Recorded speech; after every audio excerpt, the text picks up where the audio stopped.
Capítulo 4. Giancarlo tenía 12 años más que ella y se habían conocido en un refugio de montaña. Ella fue sola de excursión, distaba poco del valle donde enseñaba, mientras que él fue con socios de un círculo recreativo del que formaba parte. Al ser el último de su grupo en llegar, no encontró sitio en otras mesas y le preguntó a ella si podía sentarse en la silla vacía que estaba a su lado.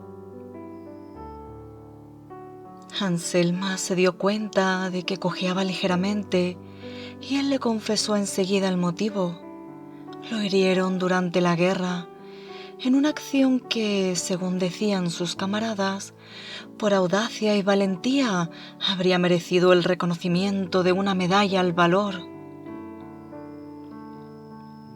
Añadió que era contable y que trabajaba como agente de comercio, pero que en su fuero interno, desde siempre, aspiraba a algo más elevado.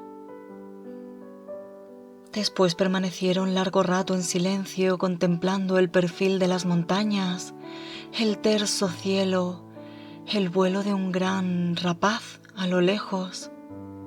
Giancarlo lo suspiró profundamente. No sé cómo puede vivir sin contemplar el mundo desde lo alto. Sin esta altura no puede haber nobleza. Anselma no entendió muy bien lo que quería decir. Sin embargo, quedó impresionada por su tono inspirado.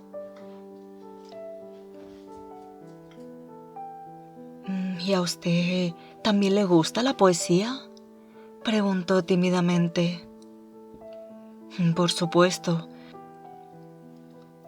La poesía de las cumbres, la poesía de una puesta de sol sobre el mar, la poesía de todo aquello que recuerda la belleza, como los ojos de una joven. Sin darse cuenta, se ruborizó, como si hubiera hablado de ella. ¿Y las escribe también? Giancarlo tosió ligeramente. Sí, pero no a menudo, solo cuando tengo inspiración. Por ejemplo, ahora me hubiera gustado plasmar en un papel un instante como este. Esa noche, delante del espejo del baño, Anselma se dio cuenta de que tenía el rostro enrojecido por el sol. Es más, era como si el sol la hubiese penetrado y hubiese transformado sus ojos en minúsculas estrellas. Luisito la despertó de aquel sueño denso y confuso poco después del amanecer, repitiendo alegremente su crack, crack. A Anselma le pareció que la estaba regañando, que le quería decir: «Levántate, perezosa». Se sintió culpable al instante. «La mañana tiene oro en la boca», era la frase que le gustaba repetir a sus alumnos cuando aún enseñaba. Todavía recordaba con ternura lo que dijo un alumno de tercero: «Si la mañana tiene oro en la boca, espero que por la noche tiene plata». Con 2 trazos de lápiz rojo subrayó el verbo, escribiendo al lado: «tenga, no tiene». No obstante, durante la clase siguiente, quiso responder a la pregunta implícita en ese pensamiento, explicándoles el valor del tiempo. El oro de la mañana, había dicho, no es real, como el de las cadenitas o pulseritas, sino simbólico. Con la palabra oro se pretende indicar una cosa importante, una cosa de gran valor. El que se despierta temprano logra hacer muchas cosas, y quien logra hacer muchas cosas tiene más probabilidades de tener una vida más rica y bella que el que duerme hasta tarde. Tenemos que imaginarnos nuestra vida como una casita que construimos lentamente, ladrillo a ladrillo. El lugar donde se hallará no es físico, sino que está hecho de tiempo. Ahora estáis aquí y después pasaréis a la enseñanza superior, más tarde haréis el servicio militar, algunos empezaréis a trabajar, otros iréis a la universidad. Pues bien, todas esas etapas serán los ladrillos que año tras año construirán vuestra casa. Un niño de la segunda fila, quizá fuera Giovannini, levantó la mano. ¿Como el de Lego? Así es, como una casita de Lego. ¿Y al final qué se hace? Al final, niños, se pone el techo, así no llueve adentro y además también una buena chimenea. Un pequeñín de la primera fila, cuyo nombre no recordaba, se levantó. Entonces, cuando nos morimos, salimos de ahí como Papá Noel. No pudo contestarle en ese momento, porque en el mismo instante sonó la campana del final de la clase y los niños salieron corriendo del aula. Mientras contemplaba el alba desde la ventana de la cocina, en camisón y con una taza de cebada soluble en la mano, Anselma pensó que quizá aquella no fuera la única interpretación. Puede que ese oro se refiriera simplemente a la luz del día, que asomándose sobre el mundo, hace resplandecer todas las cosas. A esa hora, hasta los oleandros y los almacenes polvorientos del triste jardín al pie de su casa parecían signos de un parque real.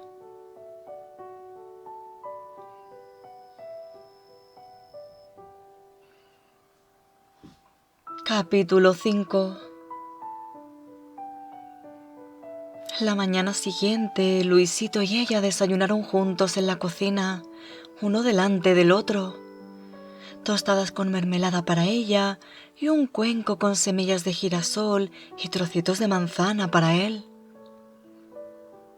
Anselma, divertida, lo observaba saltar sobre los manteles individuales con sus andares de pingüino. Parecía un payaso. Después de haber quitado la mesa, Anselma le tendió el antebrazo y antes incluso de pronunciar su nombre, Luisito se posó en él. «Mira», dijo sintiéndose de nuevo como en los tiempos del colegio. «Como ya me has dado un beso, será mejor que te aprendas mi nombre. Me llamo Anselma». Anselma. Es un nombre horrible, ya lo sé, pero no tengo otro. La culpa la tiene mi abuelo Anselmo y una cantinela que nos enseñaban de niños, aquella del valiente Anselmo que se fue a la guerra y se puso el yelmo. Horroroso. De pequeña lloraba siempre, después me acostumbré. Venga, repite conmigo. Anselma, Anselma.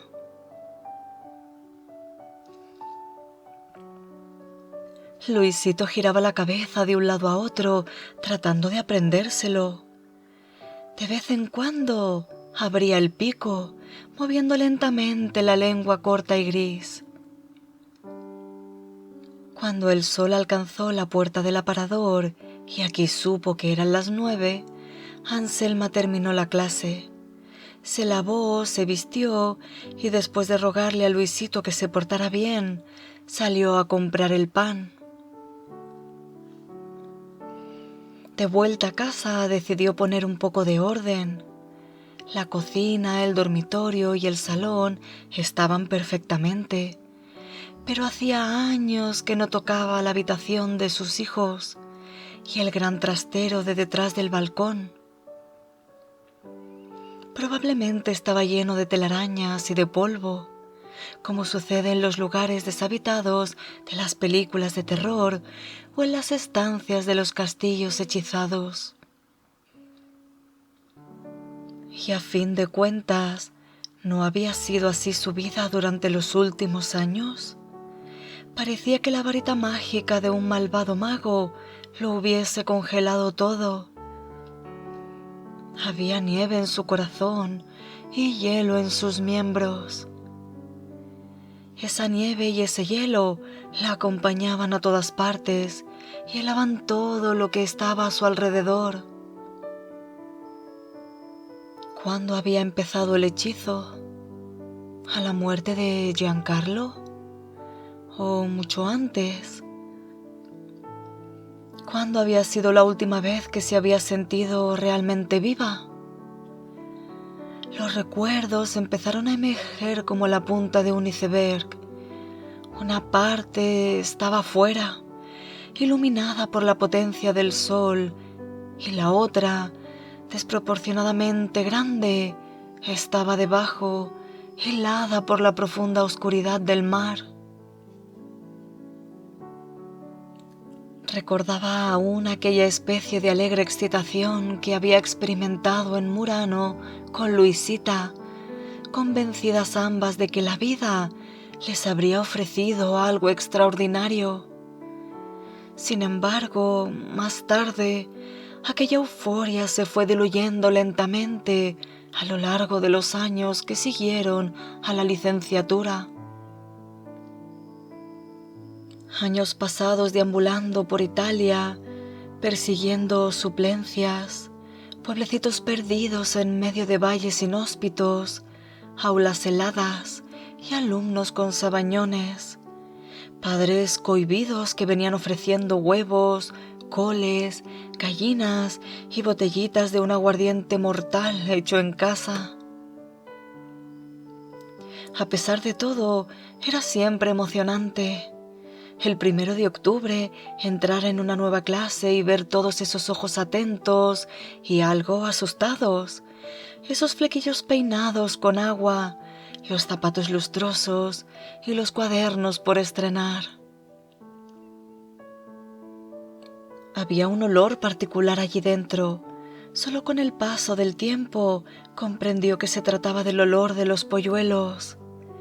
Hacía poco que habían abandonado el nido, pero el olor a leche, a cocina, a colada, flotaba aún en torno a ellos. Pronto aprenderían a volar, pero de momento estaban agazapados detrás de los pupitres, con los ojos muy abiertos, llenos de preguntas. Por la noche, en su habitación alquilada, corregía los deberes con el lápiz rojo y azul. A veces daba también clases a algún adulto analfabeto. Las sillas crujían por el peso de los cuerpos. Quizá era la incomodidad la que provocaba esos movimientos. Tenía aún ante los ojos sus fuertes manos, estropeadas por el trabajo, dedos que tocaban la pluma con delicadeza, como si fuera de cristal. Cuando no tenía clases ni deberes, pasaba las tardes leyendo poesía o novelas, o bien le escribía a Luisita. También ella enseñaba en un valle solitario y también tenía tardes enteras para reflexionar sobre la vida. Durante esos años, los años de la primera juventud, el futuro era todavía algo misterioso que se iba abriendo delante de ellas. Lo cubría un velo, cierto, pero ese no saber no las asustaba ni les producía ansiedad. Estaban seguras de que su mañana sería luminoso. Entonces no había frío en su corazón, ni hielo en sus entrañas. La nieve estaba fuera y era bonito ver caer sus maravillosos copos geométricos que se transformaban sobre la tierra en banales gotas de agua. ¿No había sido ese en el fondo también el recorrido de su vida? ¿Y no había acabado así la de Luisita? La muerte la esperaba a la vuelta de la esquina cuando aún estaba en el esplendor de la vida, mientras que a ella la había penetrado poco a poco, gota a gota, como la morfina que administran a los moribundos. Aquellos años en la montaña, años durante los cuales sus polluelos la esperaban piando en clase, fueron los más llenos de auténtica vida. Todas las mañanas se levantaba y estaba segura de que su existencia tenía sentido. ¿Qué podía ser más bonito, más emocionante que ver todos esos ojos atentos que esperaban aprender? Gracias, susurraban cohibidos los padres mientras ofrecían sus dones. Gracias por todo lo que hace. ¿Y qué hago? Respondía siempre. Solo cumplo con mi deber. Pudo escoger estudios de administración, sin embargo, se inscribió en magisterio. Enseñar había sido siempre su sueño, su pasión, y hacer las cosas con pasión, se decía, era como vivir la propia vida con música de vals, siguiendo la gracia del ritmo. Todo era más fácil. Mientras seguía quitando de en medio los montones de objetos inutilizados del trastero, encontró su vieja colección de discos. Salvo unos cuantos de 45 revoluciones, con las canciones ganadoras de los viejos festivales de San Remo.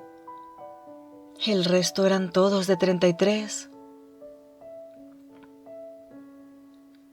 Las óperas, la Traviata, el Barbero de Sevilla, Rigoletto y muchas otras estaban guardadas en estuches cubiertos de polvo encima de los queridos LPs de canciones napolitanas, otra de sus pasiones. Cuando todavía frecuentaba el Instituto de Magisterio, adoptó la costumbre, gracias a un abono para estudiantes, de ir a la ópera los domingos por la tarde con Luisita. También con María Pía y Enrico, el único varón de la clase. Al principio, a decir verdad, desde el gallinero no lograba comprender muy bien lo que decían los cantantes. Pero después, a base de escucharlos, llegó a entrar en ese mundo tan lejano del suyo. Se embebió tan profundamente en él que más tarde, ya casada, con frecuencia se ponía a cantar arias en sus momentos de soledad. Les quitó el polvo uno a uno con cuidado y después, en lugar de devolverlos a su sitio, se los llevó al salón y los puso encima de un taburete cerca del sillón. Acto seguido, volvió a su trabajo de limpieza. Con meticulosa calma eliminó un montón de objetos deportivos de sus hijos. Raquetas de tenis, patines de ruedas, botas de esquí de plástico de dimensiones gigantescas, balones de fútbol deshinchados, bastones de gimnasia rítmica y un par de zapatillas de ballet que un día debieron de ser de raso color rosa y que ahora tenían el de un papel que lleva demasiado tiempo en la calle. ¿Cuántos años hacía que esos abortos de pasiones estaban ahí, abarrotando el trastero? Probablemente 20, puede que más. Se había hecho la ilusión de que un día pudieran serle útiles a sus nietos. Se imaginaba que los llevaba allí, en una tarde especialmente aburrida, y que veía sus ojos brillar ante todas esas maravillas ocultas. Sin embargo, las cosas no fueron así. Un lluvioso domingo de noviembre, no sabiendo cómo distraerles, les llevó ante aquella maravilla, pero la única reacción que salió de sus bocas, aparte de la mandíbula caída, ¿Y qué? Hay muchos juegos aquí dentro, les dijo sonriendo para animarles. ¿Y dónde están? Respondieron a la vez. ¿Aquí? Anselma no olvidaría nunca sus miradas, mezcla de compasión y de leve burla. Pero si son cosas viejas. Cuando veía a sus coetáneas caérseles la baba por sus nietos, no lograba comprenderlas. A decir verdad, le daban incluso un poco de pena, ya que para aliviar su soledad eran capaces de soportar cualquier cosa. A Anselma sus nietos le parecían seres de otro planeta, distraídos, ingratos, glotones, incapaces de sentir la más mínima pasión por otra cosa que no fuera esas cajitas luminosas que tenían siempre en la mano. Al principio se sintió culpable por ese sentimiento anómalo. Cuando habló de ello con el yerno, la nuera y los hijos, le respondieron levantando ligeramente los hombros. ¿Qué quieres hacerle? Ahora los chicos son así.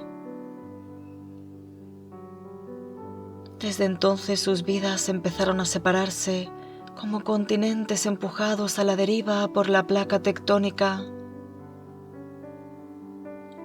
Las llamadas de rigor, las visitas de rigor, las frases de rigor, las fiestas de rigor.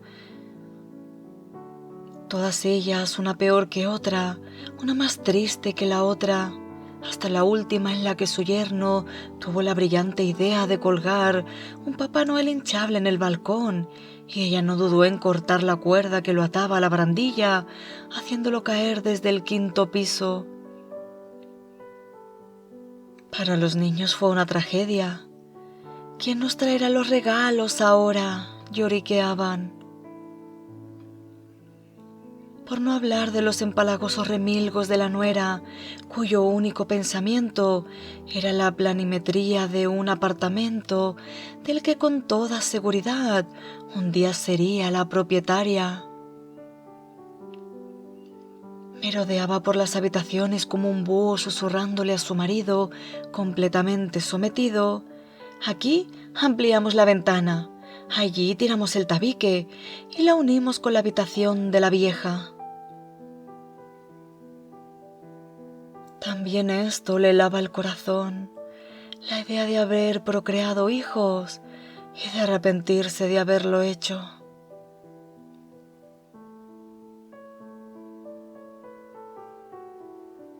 Las campanas de la iglesia sonaron las 12. El trastero estaba ya vacío y todo lo que contenía recogido en grandes bolsas negras, listas para tirar. Detrás de las persianas, Luisito seguía atentamente lo que ocurría en la calle. Anselma se le acercó. El sol estaba ya en el cenit. No se veía a nadie, solo algún coche con las ventanillas cerradas pasaba sin hacer sombra.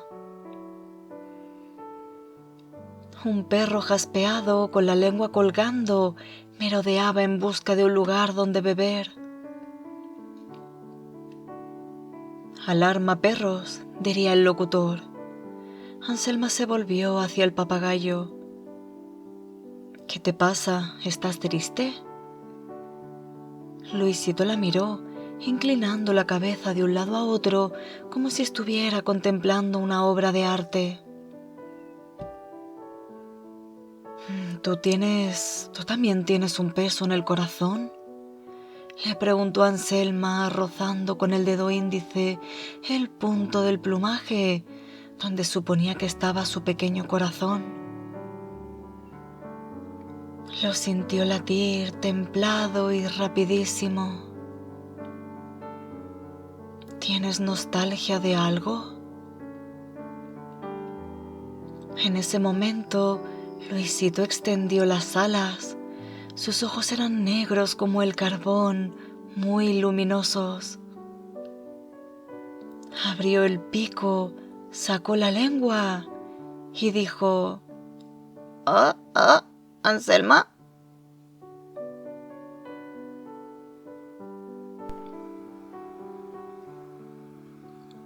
Capítulo 6.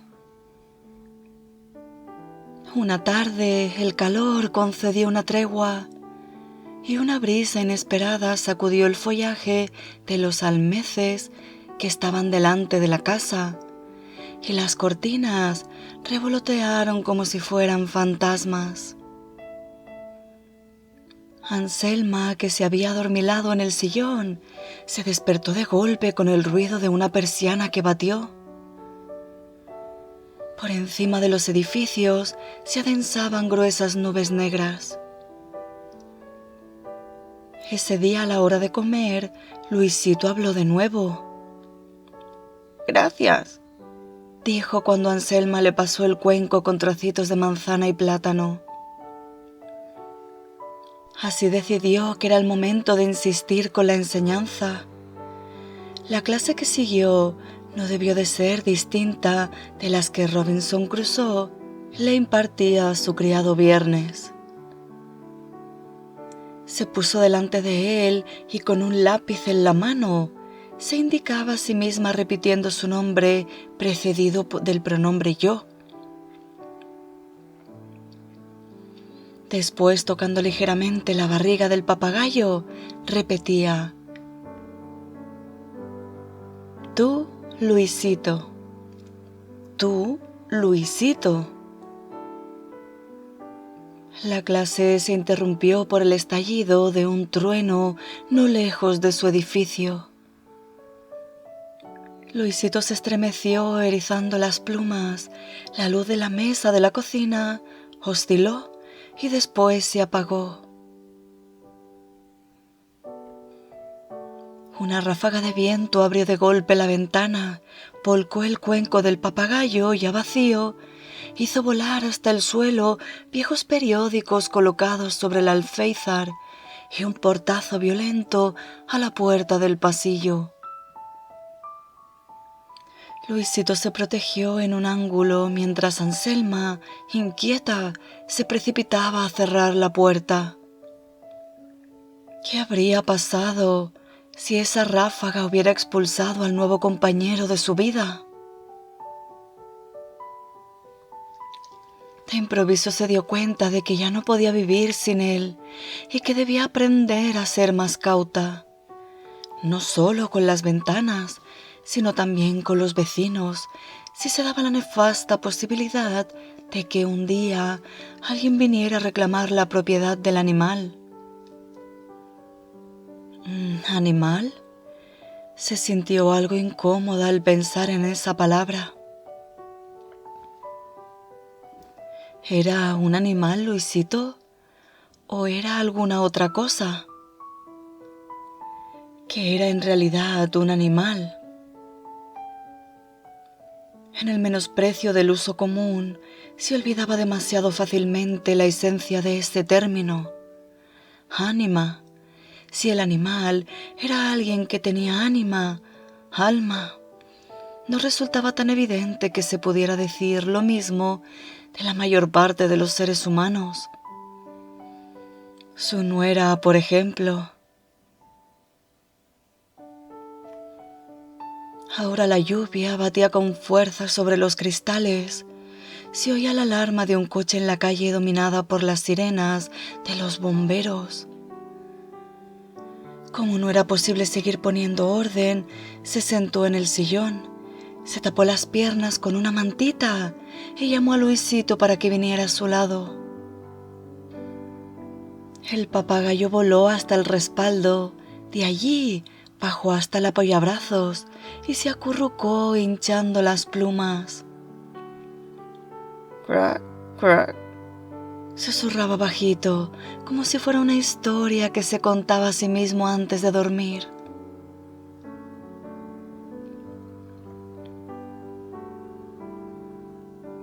La única cosa que hizo desaparecer de la casa al morir Giancarlo fue su viejo sillón de pana marrón. Ese sillón era un poco como un trono. Su marido lo ocupaba prácticamente siempre cuando estaba en casa. Después de comer se adormecía roncando con la boca abierta. El resto del tiempo leía el periódico o tenía papeles en el regazo simulando que trabajaba. Los hijos se habían molestado por su repentina decisión. Si estaba sucio, podrías haberlo llevado al tapicero. Sí, si nos hubieras avisado, nos lo hubiéramos llevado nosotros. Pero ella, sentada en su nuevo sillón tapizado con una alegre tela floreada, cortó por lo sano. Solo era un viejo sillón. Era solo un viejo sillón y me recordaba como una pesadilla la presencia de vuestro padre en esta casa. Hubiera debido decir, pero sabía desde hacía tiempo que con sus hijos significaba gastar saliva en balde. Con un habilísimo trabajo de manipulación, Giancarlo había conseguido que, con el tiempo, convertirlos en sus clones. La genética evidentemente le había ayudado y a ella no le quedó más remedio que delimitarse un pequeño espacio en el que tratar de sobrevivir.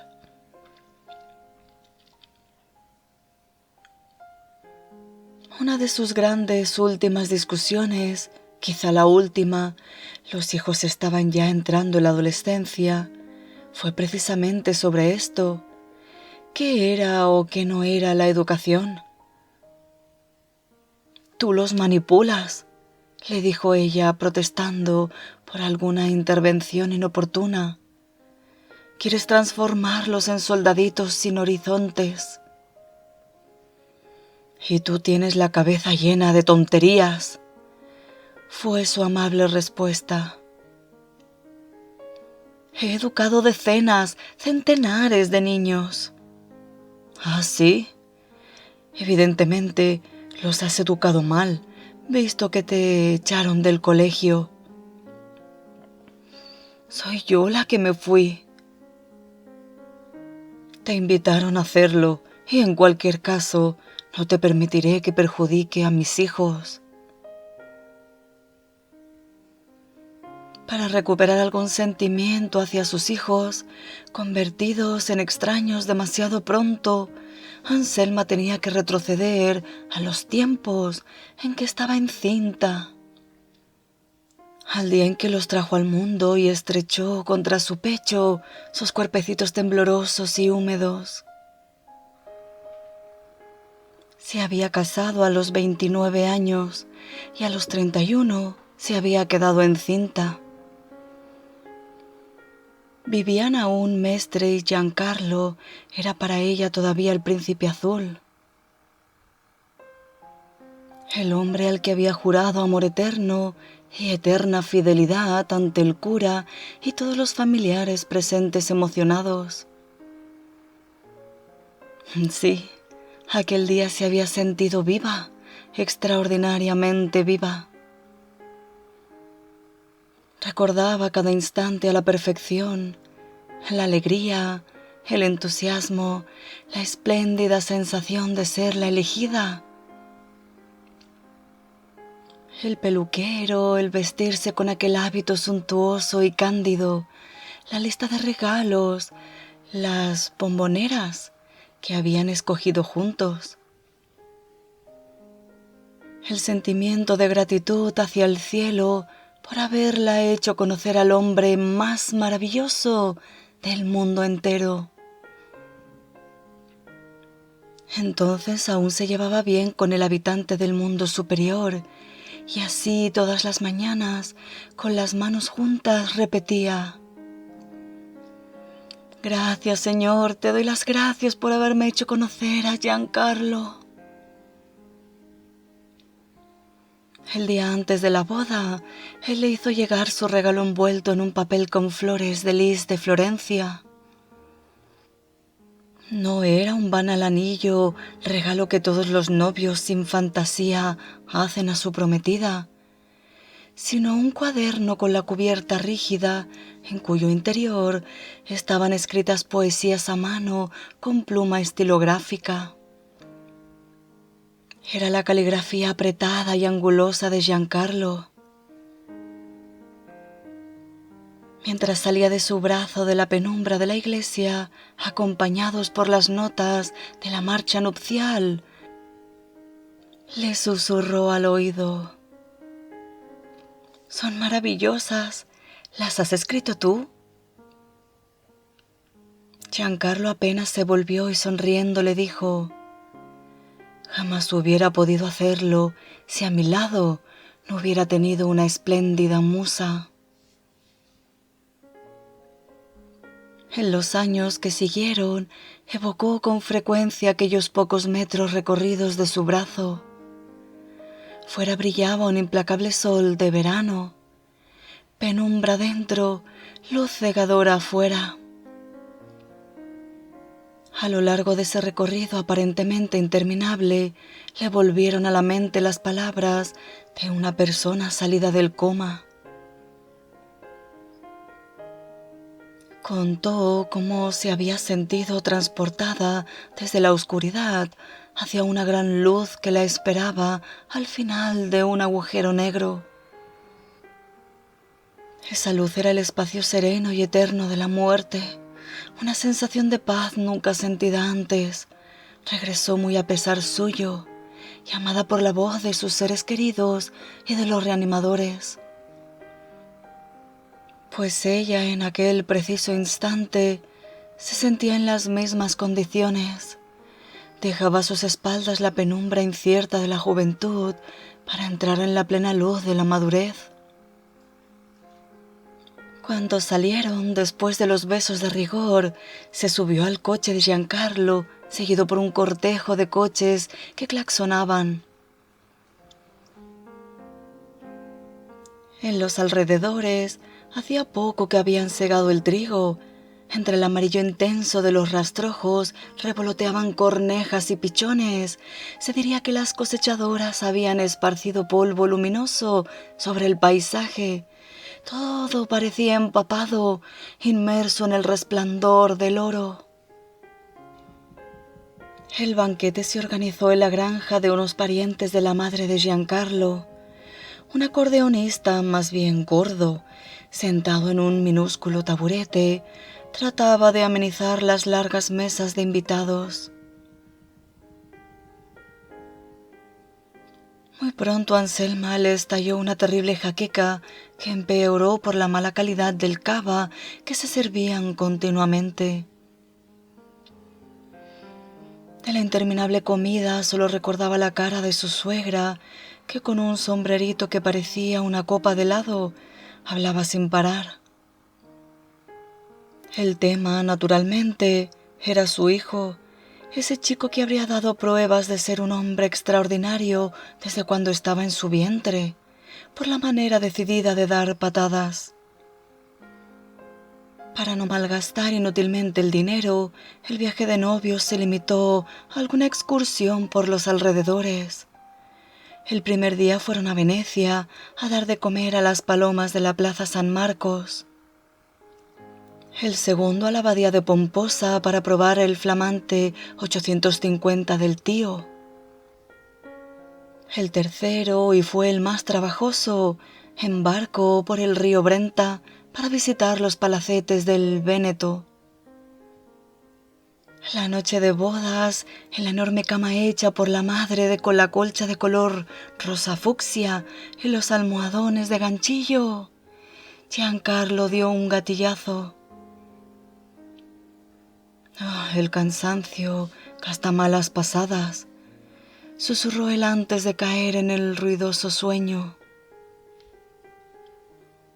Anselma sonrió, pero en el fondo se sintió aliviada. Estaba demasiado aturdida para afrontar un acontecimiento tan importante, pero no consiguió conciliar el sueño. Mosquitos grandes como helicópteros volaban voraces en torno a la cama, que era corta y alta, y que por el modo siniestro de chirriar debió de pertenecer por lo menos a sus bisabuelos o tatarabuelos. El único pero del día fue la ausencia de Luisita. La había llamado por teléfono esa misma mañana para decirle que lo sentía mucho, pero tenía que quedarse en la cama debido a una mala gripe de verano. Para Anselma fue un verdadero disgusto. Habiendo perdido a sus padres desde hacía poco, le quedaba a su amiga como única representante de su pasado. Se preguntó si la enfermedad no era una excusa. Nunca había participado de su alegría. Mejor dicho, cada vez que le había hablado con entusiasmo de Giancarlo, se mostraba dubitativa. ¿Estás segura? No paraba de repetir. ¿De verdad que estás segura de que es la persona adecuada? Anselma no entendía sus dudas. «Te perderé», le dijo la última vez que se vieron. «Te prometo que no. Eres y serás siempre mi mejor amiga». Aunque no mantuvo su promesa, en aquel momento estaba segura de la verdad de sus palabras. Nada ni nadie podría jamás dañar el sentimiento que desde que eran niñas sentía por Luisita. Los últimos truenos sonaban lejos y el viento se había calmado. Anselma se arriesgó a abrir con cuidado la ventana, aprovechando que Luisito estaba dormido. El aire se volvió maravillosamente fresco y había absorbido el denso hedor de la contaminación. Sobre la ciudad flotaba un ligero olor a ozono por el temporal que acababa de pasar. Hubiera sido agradable poder mantener las ventanas abiertas para que entrara la fresca brisa. «Me tengo que organizar», dijo Anselma, y de inmediato recordó las redes llenas de peces de cartón piedra que colgaban del techo del restaurante en Cesennático. Eso es, tenía que encontrar redes para ponerlas en las ventanas. Así le impediría a Luisito cualquier probabilidad de fuga. Lamentablemente era sábado por la tarde y para realizar su proyecto debía esperar al menos hasta el lunes. Para no perder el tiempo fue tomando las medidas. Mientras subía la escalera portátil pensó en lo contenta que se pondría su nuera si se caía y se rompía el fémur. No dudaría un instante en recluirla en un hospicio, mejor dicho, en la residencia para los años de plata, como llamaban ahora a esos sepulcros blanqueados. Podía ver ya el fofo rostro de su hijo susurrarle con dulzura de Judas en los ojos. «Es por tu bien, mamá, ahí estarás atendida día y noche, y por las tardes hay incluso un poco de música». Como si en silla de ruedas y para más INRI con un catéter se pudiera bailar. Atendida, he aquí la palabra mágica que salía cada vez más a menudo de sus bocas. Estaríamos más tranquilos y estarías menos sola. Ya es hora de que te concedas algún lujo. ¿Y qué lujo representaría tener una cuidadora?, le respondió bruscamente unas semanas antes. «El lujo de que alguien se ocupara finalmente de ti», había insistido su hija con voz aflautada. «Alguien que te mime, que cocine si no te apetece hacerlo, que vaya a hacerte la compra. Naturalmente lo pagaremos todos nosotros». «Naturalmente», contestó Anselma antes de colgar el teléfono.